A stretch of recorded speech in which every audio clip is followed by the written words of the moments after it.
Now the second one that we have is Rythm. So let me close this, open this, and actually let me zoom in a bit to show you what this is even better. Now up top here I have a sans serif font, it's Barlow, but this would be the same if it was an adaptable serif font as well.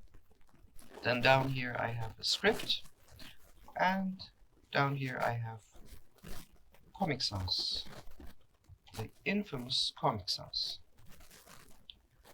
So Rythm means that the strokes of the characters should follow the same angle or curvature. There will of course be small variations, but as a whole we look for this repetition of stroke angles when we are searching for a good font. So as you can see up here we have a whole bunch of sharp 90-degree angle verticals which go all across the font, whatever we have written here. And again, this is a sans serif font, but this would not change if it was a serif font either. Then here in the middle we have a script, and let me actually reduce the opacity a bit so that you can see this a bit better, and also zoom in. Now what we have here is we don't have straight lines, obviously it's a script font, but the curvatures are very close to each other. They're not identical, they couldn't be, but when you look at the greens here, they are very, very close to each other. The reds with the C, the A, and the G are actually identical. I just moved it, and then from the B and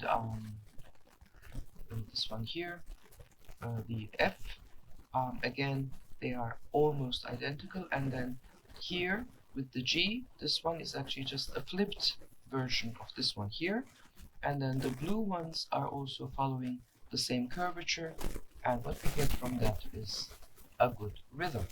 Now when we come down to Comic Sans, things change, because here we no longer have straight vertical lines, and we also don't have the same curvature. So for example, if you look at the curvature of the C, it's very different from the curvature of the G, which is very different from the curvature of the A, which is very different from the curvature of the S. So we don't have straight lines, and we also don't have the same curvature, and that would make this font quite difficult to work with, because you don't have a good rhythm in the font. And